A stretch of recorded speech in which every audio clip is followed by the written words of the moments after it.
Ria, you may start.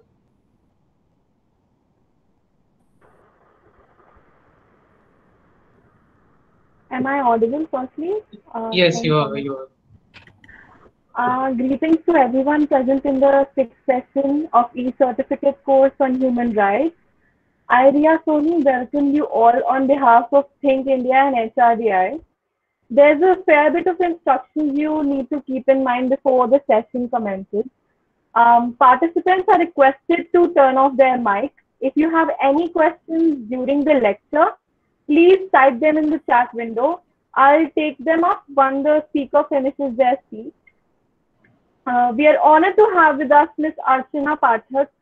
Ma'am will be enlightening us with her views on the theme of rights of women and children and individual responsibilities and duties. Ma'am is practicing as an advocate on record in Supreme Court of India, representing central government and the Honorable Supreme Court of India on the panel of Middle Income Group Legal Aid Society.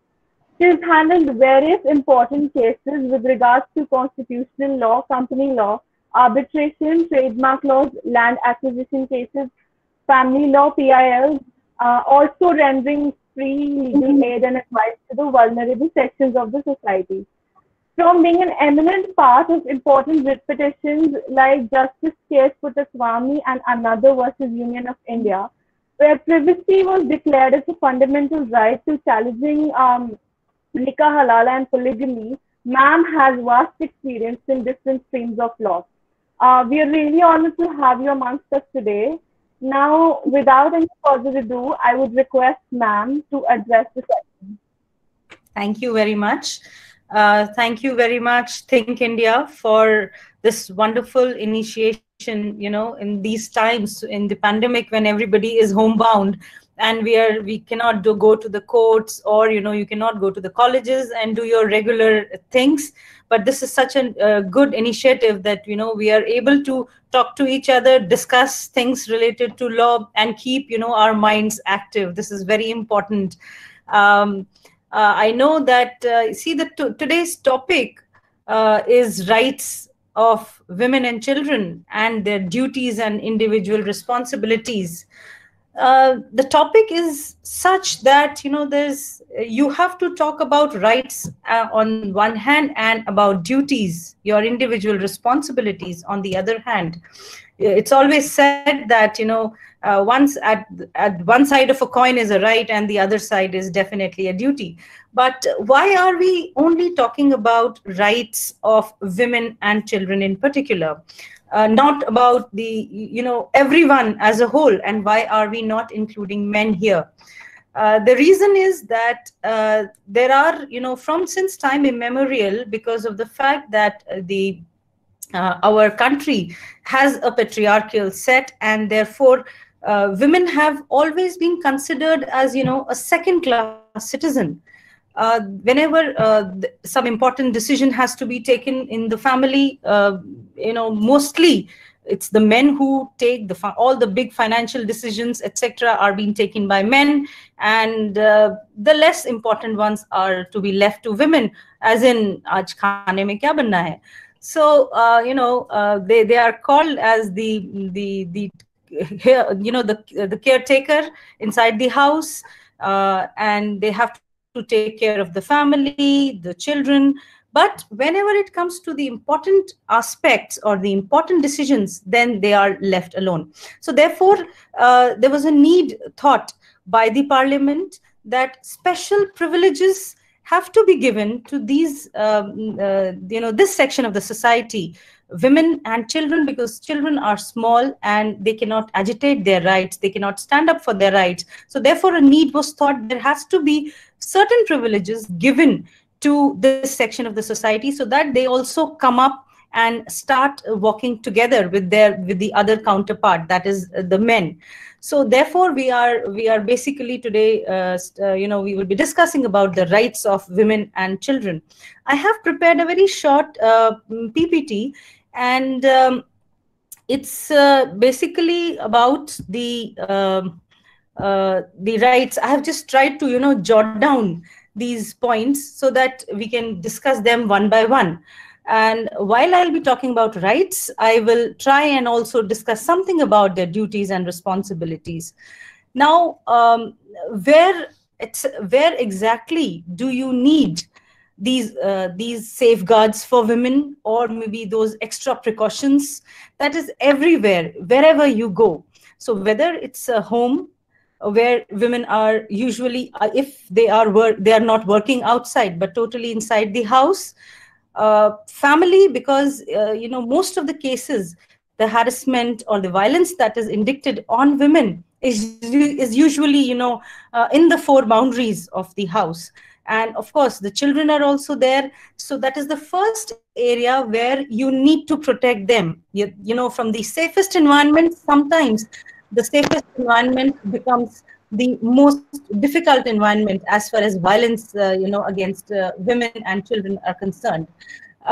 Second is workplace. So when a woman is going out to work, then there has to be certain safeguards that have to be in place.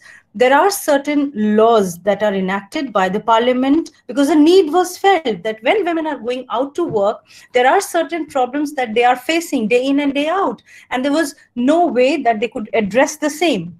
The third is the schools and colleges, where you are studying and certain things happen, and you don't know how to react to it. So there also, this is a specific area where actually you're going to study, you're going to take knowledge, gain knowledge, but certain events happen which actually need to be addressed to more particularly.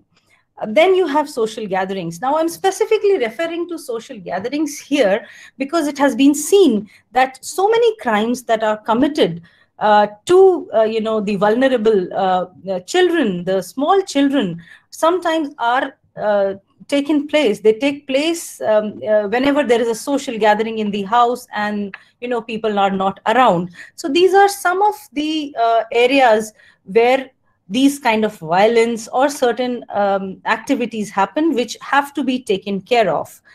There are also the things that need to be changed whenever we are talking about such kind of violence or such kind of activities that are happening. So one is the mindset. As I told you that, patriarchy is the system of family that we have in India. Of course, leaving behind very few societies like in South. In Kerala, we have a matriarchal society as well. But nevertheless, in the entire country, we have a patriarchal society where the head of the family is the man, the eldest man.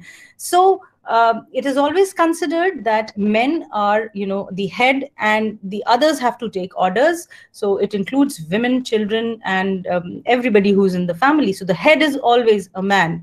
So this is a mindset which is there in the society in general, that the head is always a man and a woman is the one who has to take orders. Then also, of course, there's economic condition as well. Now, when women are not earning, of course, now the situation is, in metropolitan cities, mainly if we see, the situation is changing. Women are economically independent. They are not dependent on anyone for their, subsistence. But earlier, the situation wasn't so. So when the women were, bound in the four walls of the house, they always had to, ask for money. And whenever you are, asking something from someone, you always are in a position which is, little below the person. So the economic condition played a major role. Then there's a social and political status. Whatever is the status of the family, how things are carried on in day-to-day life, all these factors actually depend. They are the main factors which govern how a woman is treated in the family. So let's first understand what are the safeguards that our Constitution provides for the safety, security of women and children in general. So we can start by part 3 of the Constitution, which is the fundamental rights. Now, fundamental rights are the heart and soul of the Constitution, and they are the ones which are responsible to give each and every citizen of the country a hope to live with dignity. And of course, the Supreme Court of India is the apex court, which takes care of the fact that the fundamental rights of any individual cannot be infringed. So whenever in the past we have seen that the Supreme Court has stood up as the custodian, and we can very well say that the custodian of fundamental rights. Whenever there is an infringement, the Article 32 petition can be filed if any one of your fundamental rights is infringed. The similar remedy, in fact, a wider one, is available before the to the high courts. They are also the constitutional courts, so that is available under Article 226. Now, the difference between Article 32 and 226, I think you all must be knowing that for a petition under Article 226, you can also go to any high court if other than a fundamental right, your legal rights are also infringed. So you can say that the power of the high courts are much wider than Supreme Court under Article 32. But of course, when the issue is one which involves the entire country, it's a pan-India issue, and it has to be, and it's a purely fundamental right issue, then of course it can be agitated before the Honorable Supreme Court. Now, the fundamental rights, as you can see, are from Article 12 and 35. Of course, I have not jotted down the entire fundamental rights, because here I'll be focusing mainly on the rights which are some way or the other concerned with women and children in general. So the first and foremost is right to equality. That's in the Article 14 and 18, 14 till 18. Now, the right to equality is that there shall be no discrimination of any kind whatsoever on the basis of caste, creed, sex, religion, or any which way. So this is the most important right, the starting of the fundamental right. Then we have the right to education. This is Article 21A, which was inserted by the 86th Amendment Act of 2002, and it said that every child from the age of 6 to 14 years has to be given a compulsory free education. And of course, you can see the judgment I have jotted down. It is Unni Krishnan versus State of AP, 1993, 1 SCC 645. And we have Ashok Kumar Thakur versus Union of India, 2008, 6 SCC 1. So these are two judgments which actually, safeguarded the rights to education. And of course, there's a separate act also, which we will come to later on. And this is a very important right, because, it sets the... Ma'am? Yes? Just a minute. There's this query. Are you changing the slides? Yes. Okay. Since the screen is not, it's only stuck on the first slide. And everyone is... Yes, ma'am. Your slide is stuck on the first one. Okay. Should I start that again? Let me try just once again. Sure. Yeah. You can just present it again. Yeah, I'm just trying to do that.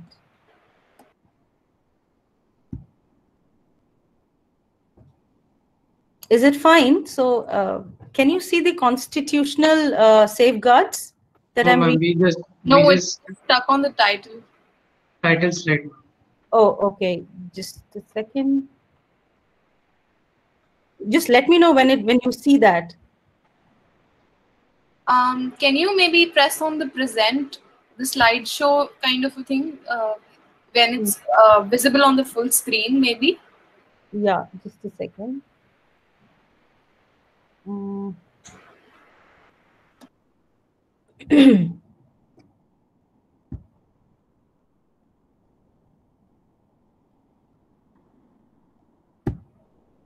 Is it changing now? Is it changing now? No, it's not. It's on the first page only. Okay. No, now it's fine. Yeah, now I will take the slideshow and I will, manually do it. I think that is better. Yes, ma'am. Now they can see. Yes. Yeah. Okay. Thank you, ma'am. Oh, thank you so much. So I was just talking about the constitutional safeguards, and hope now you all can see I talked about part 3, fundamental rights, and we talked about right to equality. Then the one of the most important article, as well as education is concerned, is right to education, which is Article 21A, and which was inserted by 86th Amendment Act 2002. Why I'm saying is this is most important, because education is the basis of everything. So this was felt, it was felt as a need that this should actually be included as a fundamental right, so that the our future citizens are educated and they know about their rights. So that is why this Article 21A was inserted, that 6 to 14 years, the children from the age of 6 to 14 years should be given a compulsory education. So the next is the right against exploitation. Now here, this is a very specific article which is concerning women and children in particular, because it talks about the prohibition of traffic in human beings and also forced labor. So since very old, we've known that, and we've been seeing that women and children were used. They were used to work in the fields, in the households, and wherever, on the construction sites, but they were never given equal pay for whatever work they were doing. And in fact, they were also, because children, they were very small and they could not raise their voice, so they were used in factories which were actually hazardous to their health. So this article is very important, because it prohibits the forced labor and also traffic.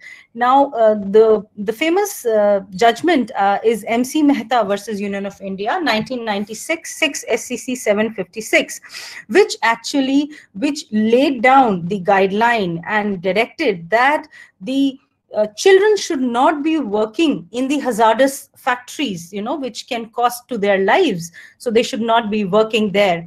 Then there was another one called Salal Hydro Project versus State of Jammu and Kashmir, which said that even on the construction sites, the Supreme Court, there was a matter which came up to the Supreme Court, and the issue was that there were children who were employed in the construction sites. So it was held that they should not be employed on the construction sites. Then there are cultural and educational rights. Of course, we discussed about the educational rights. Here, it's not gender specific. Education is for everyone, and minorities also are there. So this is one fundamental right which is available to each and every person. So now we have seen the fundamental rights. Now there are directive principles of state policy. Now, what's the difference between the fundamental rights and directive principles of state policy? Is that while fundamental rights are enforceable, and you can go and you can go to court and say that my fundamental right is infringed, and the court will take action and will of course see how your fundamental rights are infringed. But the directive principles of state policy are the principles which are actually the guidelines of the of a state, provided to a state to manage the affairs properly, to see that each and every citizen of the country is given a dignity of life, their employment, and you name and you have them. So this directive principles of state policy has actually been borrowed by the Irish Constitution, and the framework is such that it takes care of each and every aspect. There are guidelines that the states have to follow when they are making any laws, any policies, or anything. So, but you cannot enforce them in the court of law. So that's the one basic difference, that these are for the states, for the subjects, for the population, but you cannot enforce them. This is part 4, and the articles are from 36 to 51. We will be just briefly going through few articles which are particularly for the rights for women and children. So Article 39, I will be referring here because there are certain guidelines. In fact, they're pretty long, but the sum and substance of those guidelines are that there should be equal pay for equal work. Meaning thereby, when some work is done by a man and a woman, you cannot say that because it was actually happening that when some work was done by a woman and she was paid less because it was said that physically women are weak. So whatever the work is done is I'm talking about the physical labor here. So whatever the work is done, it is actually less as compared to what the men is doing, or sometimes they had to even put in long hours than their counterparts, the men, were doing. So this article says that the state has to ensure that equal pay for equal work is given to each and everyone, irrespective of their gender. Then right to livelihood, protection of youth against exploitation in employment. Now here what we discussed under the fundamental rights. So see, these both rights and duties, now the directive principles and your rights, fundamental rights, are actually going on hand in hand. So when we are talking about protection of youth against exploitation in employment, that of course means that children should not be working in the hazardous factories, in construction sites. So the state has to ensure that all these things are taken care of, and the children are given opportunities and facilities to develop in a healthy manner and in conditions of freedom and dignity, and that childhood and youth are protected against exploitation and against moral and material abandonment. So this is all about Article 39. So you see, the entire framework of our constitution is made in such a way that a constant endeavor is made to protect the women and children, because they are the ones who were neglected for long. So the next in the line, we come to Article 39A, now equal justice and free legal aid. Now there's also a provision which talks about that the equal justice should be given and free legal aid should be given. Now what's the difference? There's a free legal aid, and for that there is some economic criteria, as in there is your income has to be specified. There's a line. If you are below that line, then if your income is below that line, then you will be given absolute free legal aid. But what's important here is that free legal aid is given to women irrespective of their economical standing. So it doesn't matter if a woman is wealthiest of all, but still if she wants to avail a free legal aid, then that will be given to her free of cost. So this is also something very peculiar to the legal aid given to women in particular. Then we can come to Article 42, which is a provision for just and humane conditions of work and maternity relief. Now, this article is talking about the provision of when a woman is working and she's on a family way, then what are the maternity reliefs that can be given to the women?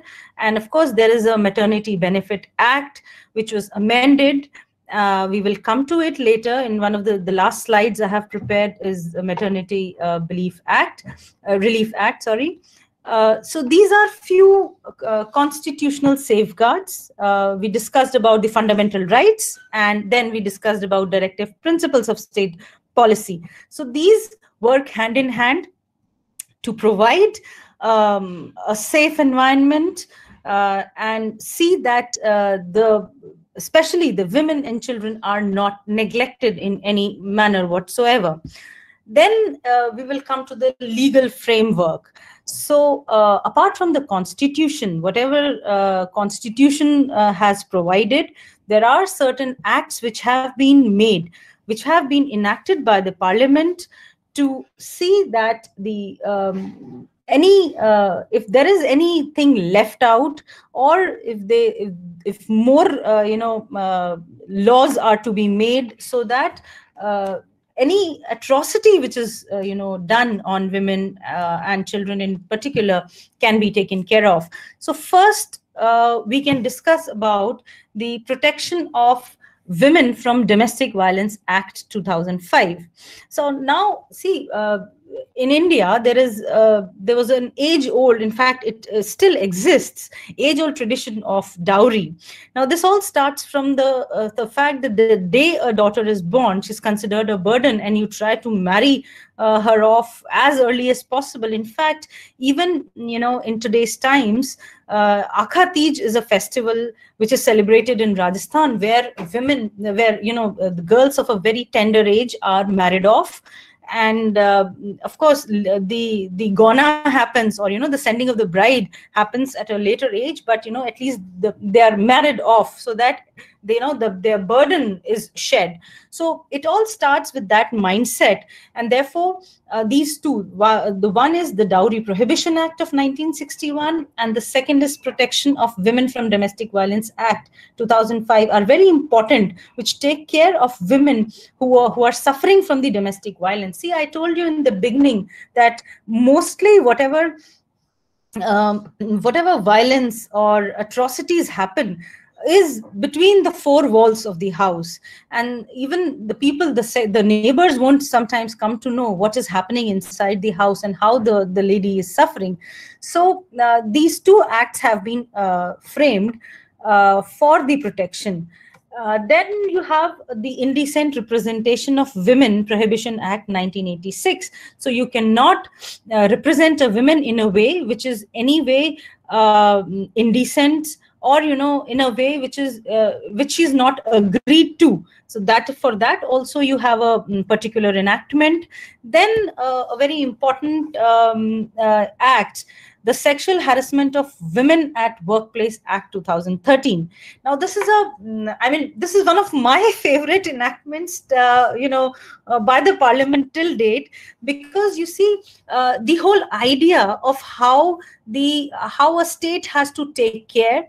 And of course, it's not just the state, but how even the judiciary has to come to the rescue when you see that something wrong is happening and there is not enough legal framework to address that. So this act actually came after there was a judgment of Vishakha versus State of Rajasthan.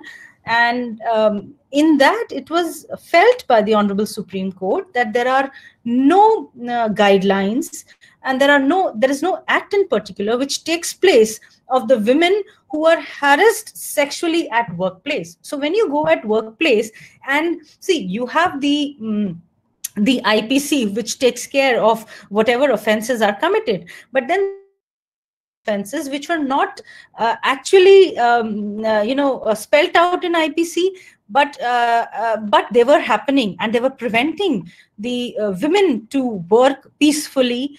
And they were kind of horrified. There were serious things happening at the workplace. So the Honorable Supreme Court gave certain guidelines, and they said that Parliament, until a law is enacted and in place by the Parliament, till that time these guidelines will be followed. Now after that, 2013 Act came into force, which of course, apart from the Vishakha guidelines, it had a more a detailed and a stringent mechanism. And in this act, there is a provision of Internal Complaints Committee, where as soon as there is something, there is a harassment happening at the workplace, then the women can file a complaint. And in that Internal Complaints Committee, the women have, the chairman, or at least 1/3 of the member has to be women. So there is an act in place which takes care of such kind of mishappenings happening at the workplace. Now, I want to specifically come to this judgment which I have written here, Punjab and Sindh Bank versus Durgesh Kunwar which was delivered on 25th of February 2020 by the Honorable Supreme Court of India. And now in this, Justice Chandrachud, who is the author of the judgment, and of course he was sitting with Justice Ajay Rastogi, and he said that the whole idea of women working safely goes for a toss if something like what happened in this case happens. Now, what actually happened, I will tell you here, that there was this woman who was working in the bank, and she observed that certain irregularities were happening in the bank, and so she reported. And there was also one senior officer who was harassing her continuously. So she, of course, she then she said she complained about it.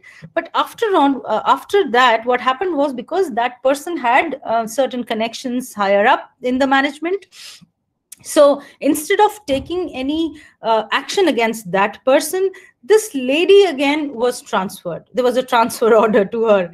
So that's how these are the facts of the case. So the Honorable Justice Chandrachud was the way he has written a judgment, you can actually see that there is an anguish which he has expressed, that a lady who touches the problem is actually made to transfer. So actually, he in fact gave the final finding that she had to be reposted, and this kind of these set of circumstances actually mitigate the way we want this act to function.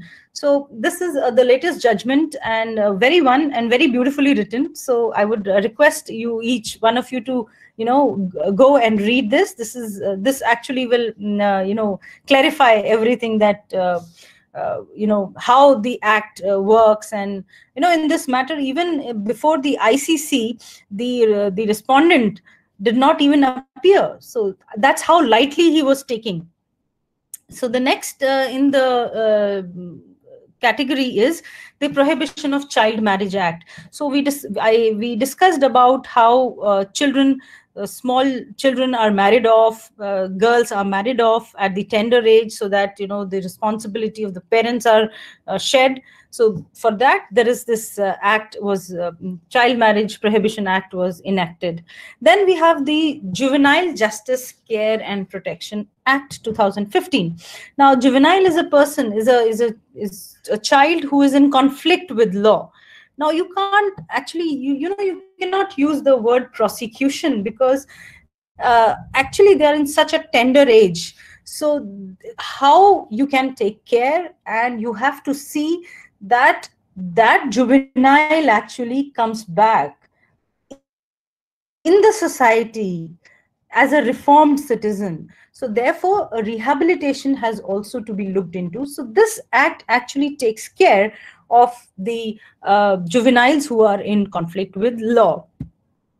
Next, we have, of course, there are numerous acts. I'm just, shortly taking each one of them. The next is the POCSO Act. Now, the Prevention of Children from Sexual Offences Act. This was enacted in 2012, and it is a very, very stringent act. Of course, the IPC had all the offences of rape, murder, and other abuses, but specifically for children, this is a special act. So whenever there is a special act, that has also that has always to be given a priority. And there are very, very stringent provisions as far as the offenses against children are concerned. The next is the Commission of Protection of Child Rights Act 2005. As far as children are concerned, so there is a national commission also, which is NCPCR, which is the Commission for Protection of Child Rights. And they specifically, it's an enactment, a statutory enactment, to see that the children are protected in the best possible way that it can. Then we come to the Criminal Law Amendment Act 2013. Then 18. So I'll be dealing with them, both of them together. So, while the IPC, the Indian Penal Code, had the offenses such as rape, 354, but they were the kind of crimes that were seen in the recent past demanded that there has to be a certain explanation to, and also stringent action to be taken against, such as acid attack. Now, the acid attack was one which is inserted by the amendment. Then you have 354. Now, 354 A, B, C. Now you even have the voyeurism and stalking as an offense, and it also goes from 10 years of imprisonment to sometimes life. So acid attack actually can get you life imprisonment. So all these amendments were made so that the act is so stringent that anybody who thinks of committing such heinous offenses actually think twice to do that. So acid attack, then even rape, 376. There were if an act of rape is committed by a person who's actually has to take care of the person, of the women, and if he's involved, like the protection homes or the police officers, so the act is considered more heinous because they are actually there to protect you, and if they commit such an act, then it's considered more heinous than a rape which is committed by a person who's outside this purview.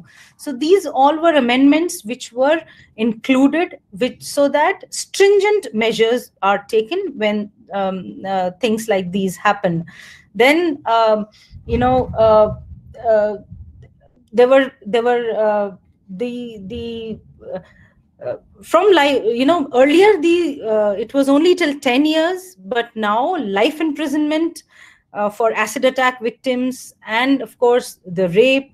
Then of course gang rape is now added by this Amendment Act, so that more strict provisions can be there. So IPC, CRPC, Evidence Act, all have been amended to include all these heinous offenses under the the criminal acts. So 354, I've told you this has been amended, and acid attack is 326A. Now next is we talked about the in the previous slide we talked about the Protection of Women from Domestic Violence Act, and here I would like to also discuss about 498A, which is a very famous and infamous section both. So 498A is a section in the Indian Penal Code, and which is important because it protected actually a woman who was harassed or was subjected to violence by the husband and the in-laws. So this was inserted. Now this was too much in talk during 2010, when it was seen by the Supreme Court that at one point, when you are trying to protect women, but at the same time, there was a lot of, I can use the word legal terrorism, which was happening. And some of these women were actually taking undue advantage. There were cases, I came across a case where the women lodged a complaint under 498A against husband, mother-in-law, father-in-law, and even the sister-in-laws who were staying outside the country. So they never visited for the past 2 years, but they were all roped in, and summons were issued against them. And 498A earlier was non-bailable, and immediately police will come to arrest you. So many women were actually taking undue advantage of this law. So why I'm discussing it here is that all this while we were talking about the rights of women, but we also have to see it is your duty that you don't misuse a law which is actually framed for your protection. But the moment you start misusing it, then of course even the genuine women who are suffering, they also are left out of that umbrella, as now 498A is not an offense because of which the police will straight away come and take everybody in the family to jail, and you are able to harass your in-laws and husband just because you have this 498A. So this was done by the Honorable Supreme Court in the case of Preeti Gupta versus State of Jharkhand. They actually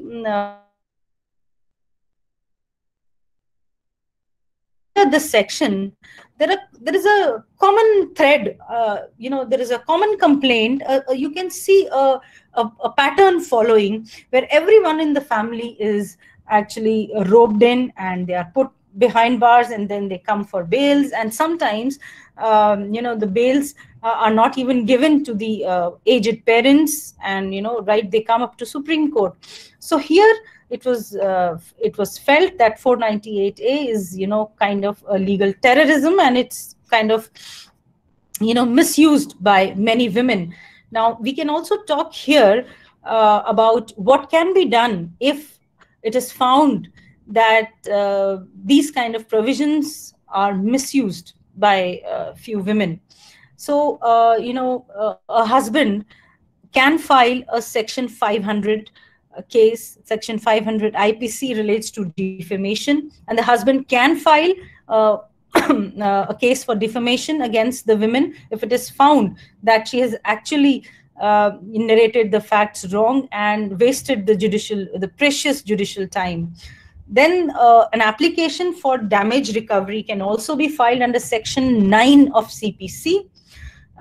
Section 182 IPC is attracted when the authority finds that it is a bogus complaint, and you will be surprised that even as far as 6 months imprisonment can be given to such a person who files a bogus complaint, along with a fine. And when it is found that judiciary was misled in any way. So these are certain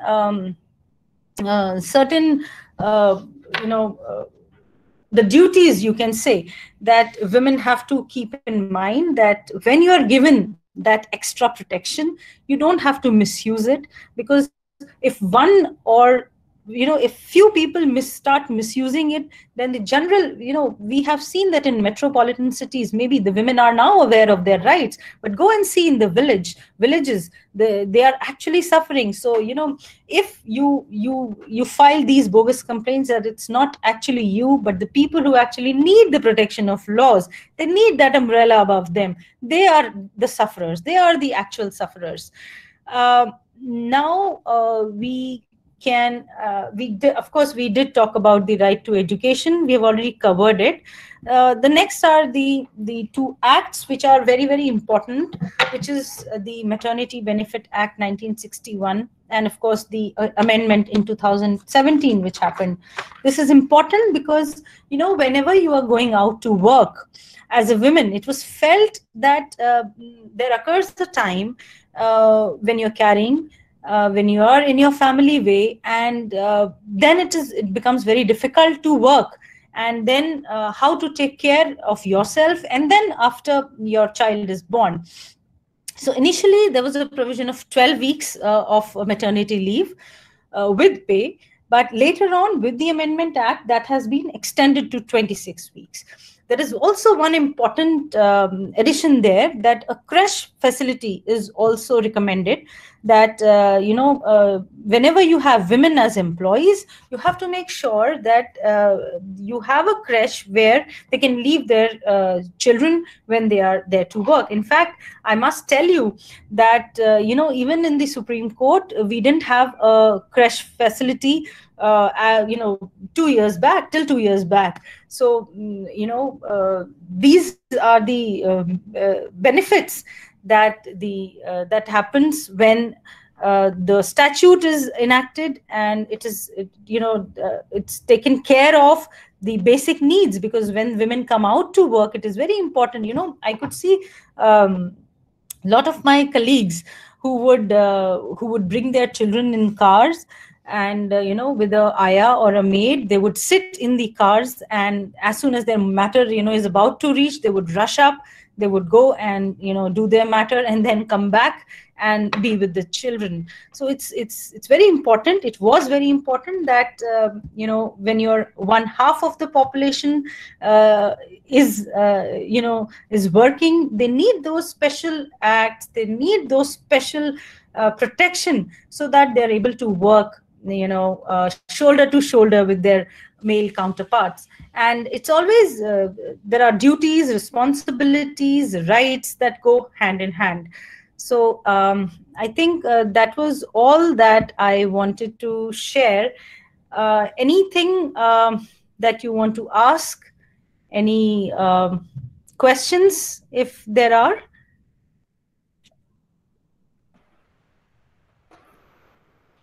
Anything that I have left out or you want to ask? I'll try and answer if possible.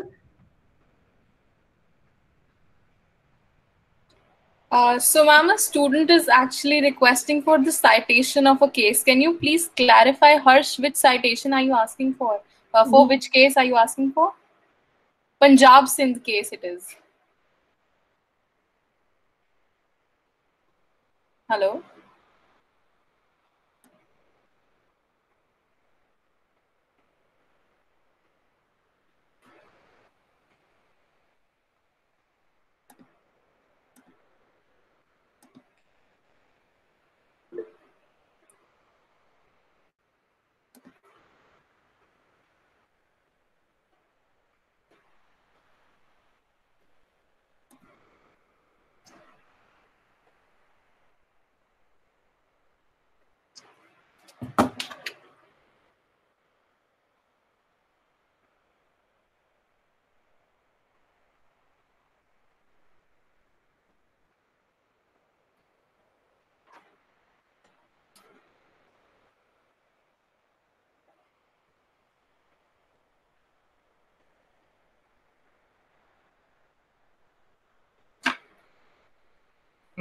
She would be just joining back here. Just wait. Am I there? Am I reconnected? Yes, Yes, ma'am. now you're there, ma'am. Yes, ma'am. Yes, ma'am. Sorry, you know, the weather is bad here, and suddenly there's no electricity. I have just joined in from my, yeah. So somebody was asking about the citations Of the Punjab Sindh case. Yeah, okay. So this is a very recent February. So there's no SCC citation yet. You can simply, you know, go on to the website of Supreme Court, and there you can find this judgment. Of course, I can share it with you. I can share the entire judgment. Sure, ma'am. Now, Tamanna is asking, what are the rights of women prisoners in India? And is there any provision in the Prisons Act for the same? Yes, of course. In fact, you know, there are, it's an entire regime in place for women prisoners.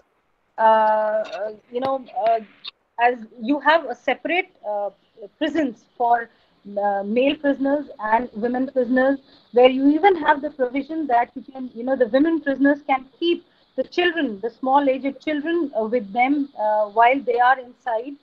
And there is a proper regime in place which takes care of the women prisoners, their hygiene and their well-being. Everything is taken care of. And you know, this it's seen that they are not so come across incidences where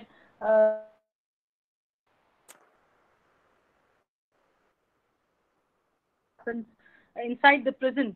So there are strict guidelines to that effect, that such kind of incidences do not happen, and of course all that is taken care.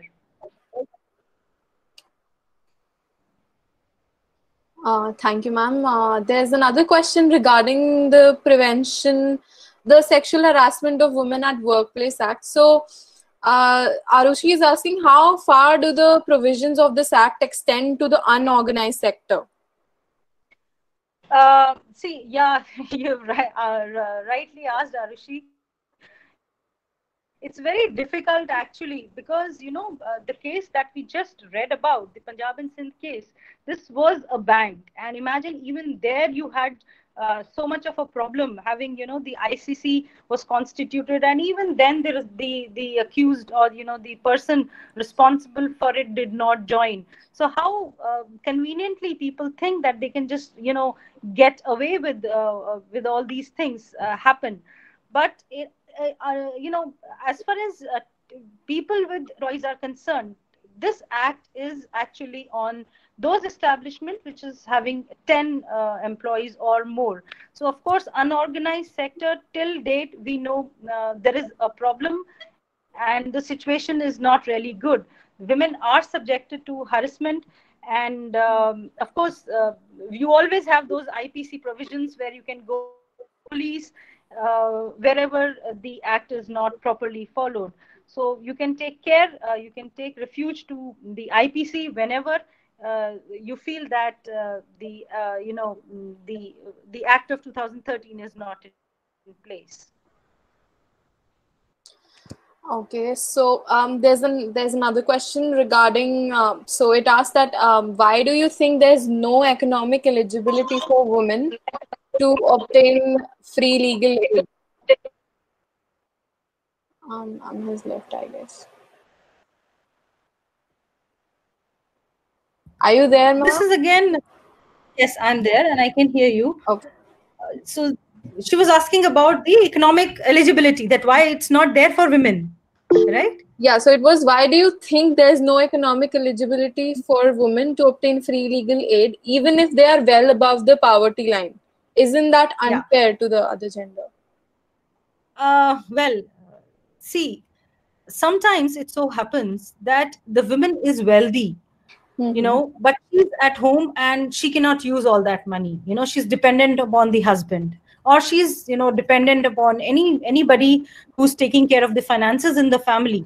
So just to make sure that if there is any harassment or anything against anything against that has happened to the women, just because she belongs to the to the economically well-off section, should not be left out. So this is a special provision, because it is not, I must tell you that it's not just that the offenses are only done to women who have less money or who are poor. We can see even the high societies, the very rich people. Sometimes we see cases coming from people who belong to rich families, and there also things like domestic violence and violence against women happen. So that is why this is a special protection that has been given to women, that even if they belong to affluent class, then also they can come. Because of course, if you have money, you can afford any big lawyer for your rescue. But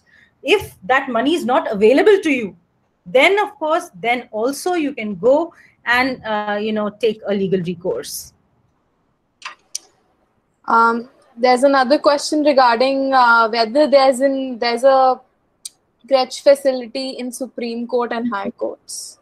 Yes, I just told you that in Supreme Court we recently have a very good crèche now. Earlier it wasn't there, and I told you about the incidences where the lady, my colleagues were actually operating from the cars. They had to bring their children to the court, and they would park their cars and leave their kids with the ayahs and go and attend a matter and then come back. So because there was no crèche facility, and mostly even in our profession, it was seen that women would come very enthusiastically in the beginning to the profession, but as soon as they were married, then they would somewhere disappear.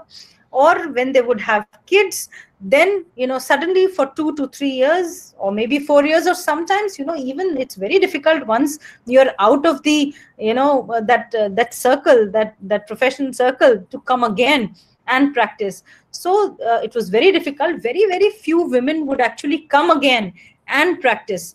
So as it is already said that litigation is a male's passion, so you could see very few women would come again after having children. So the creche facility is a very, very important facility now which we have, but still there are district courts, trial courts, and even most of the high courts till today they don't have such facilities. It is of course a very, very big hindrance, because whenever you have that, you have to choose which, whether you have to take care of your children or you have to go and work. So there's always a family pressure, and if there are no elders staying with you, nobody's there to take care, then you have to of course stay home and sacrifice that.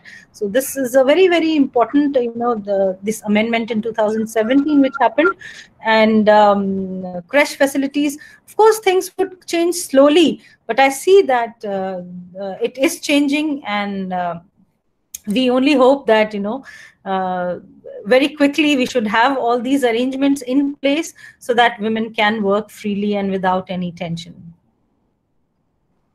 Thank you, ma'am. There's a question regarding fake rape accusations. So Sakshi is asking that in case of fake rape accusations, besides the damage recovery and defamation, is there a possibility of any other remedy which can be provided to the person who has been accused in the case? See, the remedy I told you is defamation, because that is one thing.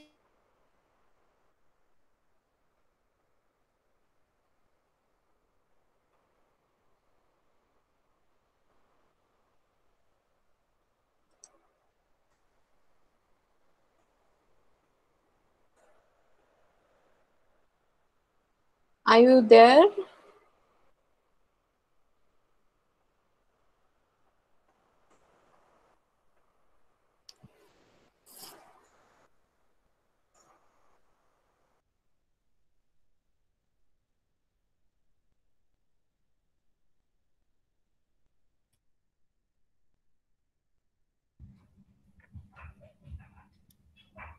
Soni, am I there now? Yes, you are. I'm so sorry. There's a continuous electricity failure here happening. So yeah, we were talking about the false accusations, Yes, right? yes. And yes. Yes. Yeah. So, of course, the defamation case is lodged against a person who falsely comes before the court, and a lot of judicial time and energy is wasted.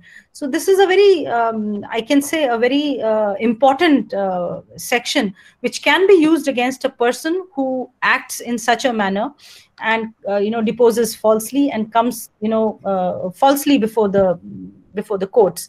So and of course for the victims, there is also a victim compensation scheme that is in place. This is 357A CRPC for the victims who have suffered, and they can be put to task. You have also, if you give false affidavits before the court, you can even be prosecuted for that. So it is very important that when you come before the court, you have to come clean. That is why, in whenever we have affidavits, that you actually sworn that I am acting in good faith and nothing false I am deposing before the courts. So it's a very very pious thing when you are actually a deponent, and you are swearing in an affidavit. You have to be true, and you're actually under an oath to say nothing but the truth. Yes, ma'am.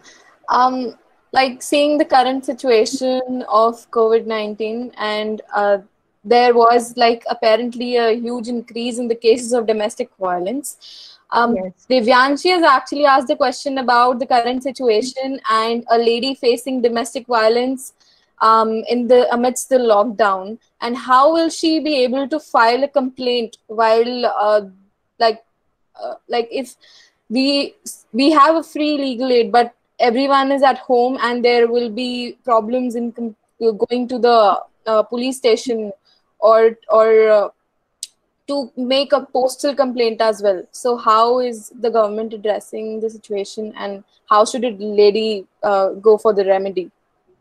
The Department of Women and Child Development is doing a lot in this regard, and actually it was, seen that there was a lot of rise in the complaints of domestic violence in this pandemic situation, because everybody is homebound. And earlier people were going out to work, and the women who were actually, the caretakers or homemakers, they were at home, and they would get some despite, some relief. But when everybody is at home, there are serious problems happening inside the house. So in fact, the Delhi High Court also took cognizance of this fact, and protection officers were designated. This was done in a matter which was recently before the Delhi High Court, and protection officers were there. The High Court directed that they should be there in each and every police station or the nearest place, which the government departments, where any lady who is facing these kind of problems can go to these protection officers, and then they can take care. They can see how they can take the complaint forward. So the woman actually does not have to go to the nitty-gritties of filing a complaint and everything. So they would try and help the women in distress.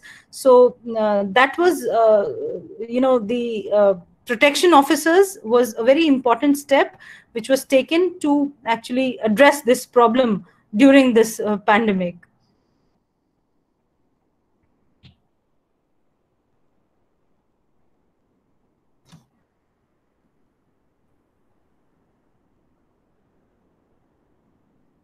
Am I audible? Soni, are you there? I think there's some problem. I would be saying the next questions. Yes, Okay. ma'am. You're audible. Yeah, Ria, are you back? Yes. Yeah, okay, continue. Ma'am, Kaustav is asking that what are your views on gender neutrality in laws relating to rape laws and domestic violence laws in the country? And is it like, what direction should we move in exactly? So, as far as the present criminal amendment goes, the rape cases are now gender neutral. And in fact, even in POCSO Act, it's now gender neutral. It doesn't matter if the child is a girl or a boy. It is, of course, a gender neutral law. And when you are talking about general, because nowadays you see a lot of such incidences are coming where boys of tender age are subjected to rape and such offenses, where very highest degree of sexual harassment. So all that has been now taken care by the Criminal Amendment Act of 2017, and very, very strict laws. I told you that now even for your entire life, if you are punished with these sections 376 and A, B, C, D, then you can even have to go for an entire life behind prison. Even that is the case. So of course there are many laws which are enacted for these crimes, again, because these crimes are against the entire humanity and very heinous. But at the same time, no matter how many laws are made, whatever the parliament enacts, it is very, very important that proper implementation of those laws are done. We have seen recently that the country is shook by the incidents of gang rape that have happened in the recent past. And nowadays there is a different trend because of the strict punishments of the gang rapes. And as we see in the Nirbhaya case, the accused, in a way, they think that there's a new trend that is emerging, that they would, in the Bangalore case that we saw, the Hyderabad case that we saw, that they would, they would burn the body so that there is no there is nothing that can be collected as an evidence. So no matter how stringent you have the laws, it is very important that the mindset is changed. The entire thing of, seeing the women as a weaker sex, and, the entire thing that you can overpower them. And that is why, these heinous crimes are committed against, of course, against, children, against boys, and sometimes men also. But majorly, these crimes are committed against women. So it's important that, the whole mindset is changed, and people are made aware of the rights. And of course, it all starts from the family. If we start teaching our own kids, our own boys in the family how to behave well, then of course when they go out, they would carry only those things with them, and they would behave well when they move outside the society. So it all, it's a gradual process which happens. And no matter you have the strict laws, but until and unless your mindset changes, these problems will be there.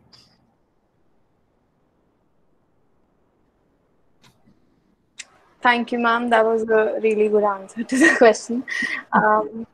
So, like, another question, like, even I kind of I'm curious about this, that there has been a steep rising increase of crimes against women, specifically on social media, especially what we've seen during the lockdown.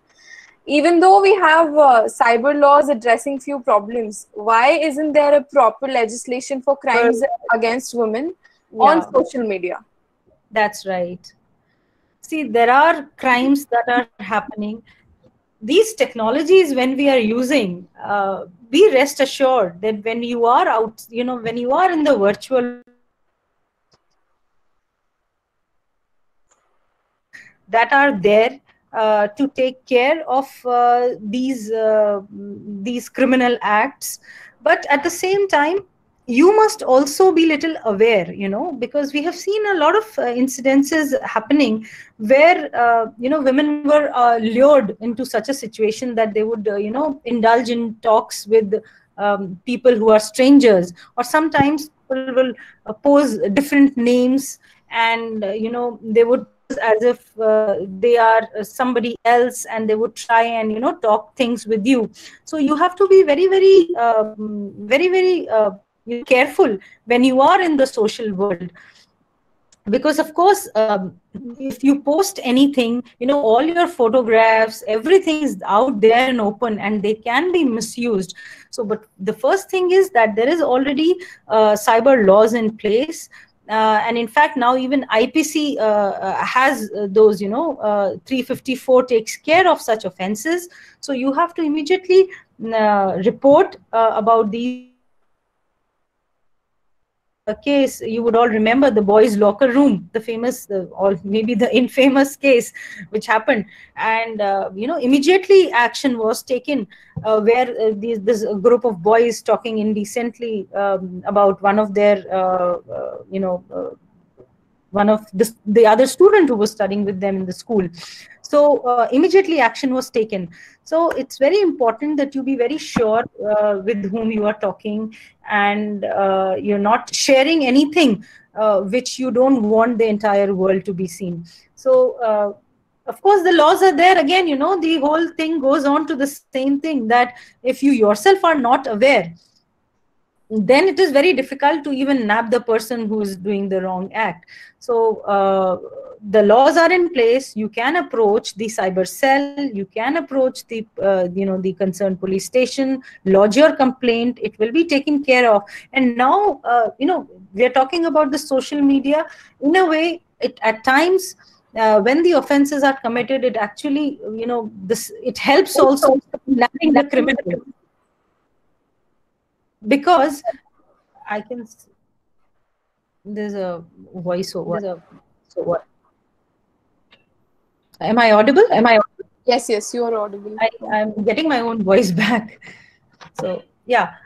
So these we were talking about the cyber crimes, but when in the real world the crimes were happening, it was often said that, the criminal leaves certain traces, and it is for the police to actually find out those traces and then nab the criminal. It was very difficult in the real world, but I must tell you that with the advancement of technology and with all these social media and the activities that are happening on these cyber platforms, it's actually becoming easier to nab those criminals, because whatever you are using a URL, you are on the computer, which website are you watching, and that entire trail is very quick to capture, and it's also now become very easy to actually nab those criminals. So in a way, the technology can be a boon and a bane at the same time. We have to see how well we can use the technology to help us. Thank you, ma'am. One last question regarding the rights of juvenile. So Mahima asked that what are the rights of juvenile, especially the POCSO victims, as per Juvenile Justice Protection Act, as there is Child Welfare Committee as per the statute to ensure care and protection of juveniles in need of care and protection. Yes. See, the entire framework of Juvenile Justice Act is in such a way that the entire focus is that the juvenile who is in conflict with law is actually rehabilitated back into the real world. So even if a person who has done something wrong but is of a tender age, the focus is that he's reformed and rehabilitated. That is why the act is called Care and Protection Act. So I'm hearing my voice back. Am I audible? Yes, you're audible. Okay, so the entire focus is that juvenile is back into the mainstream society. So the rehabilitation centers which Mahima is talking is not actually a kind of confinement that we have as jails for the adult criminals. These are centers where they are, taught good things, and they are taught ways in which they can reform themselves. Sometimes they are of tender age, the kids, and they do such a thing out of just curiosity, So it's taken care that somehow they are taken back in the society as a reformed citizen. So not very stringent, stringent punishment is given to the juveniles. And of course, there are these rehabilitation centers which take care. The parents are also allowed to meet those children there, and when they are amidst the similar kind of children, and they think about whatever they have done, and there are the counselors who are continuously counseling them. Then over a period of time, whenever they come back in the society, many times we have that they come back as a reformed citizen.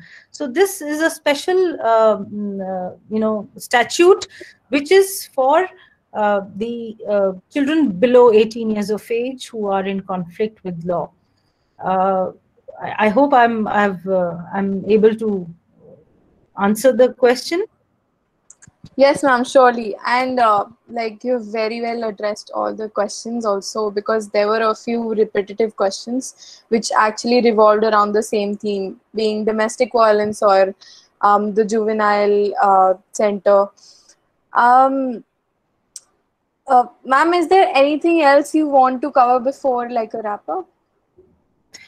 Well, I just, a simple thing that whenever, we are talking about rights, we also have to see that we are doing our bit of duties. It's because we know in the lecture we did discuss about how 498A is, abused, and because of that, the law is diluted.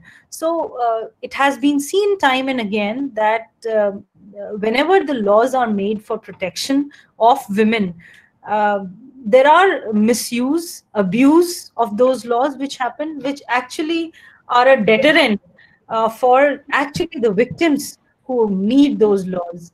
So as advocates, you are students, but very soon you would be coming in the profession. There is a tendency of putting everything right there in the complaint. So, whenever you would see a 498A complaint, you would see a particular format. Everything is just there. Every member of the family is included in the accused side, and there's a format which is followed. So, as lawyers, it's our social responsibility.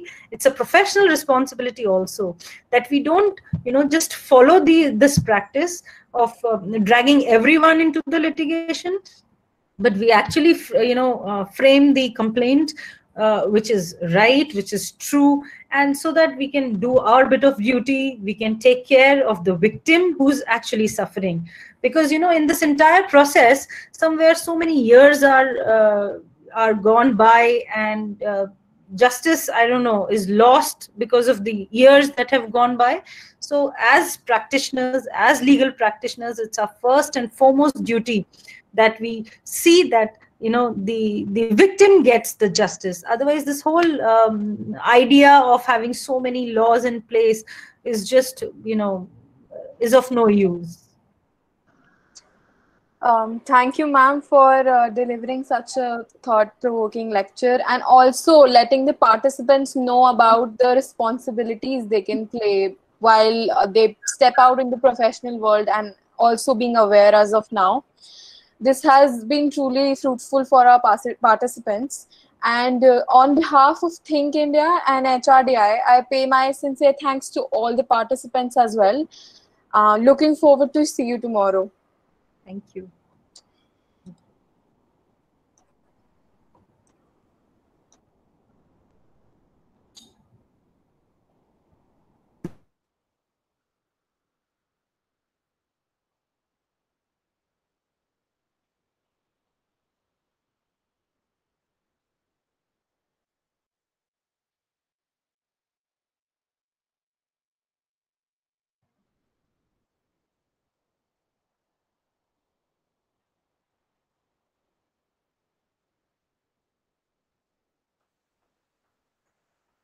Since the lecture has finished, the participants can leave now.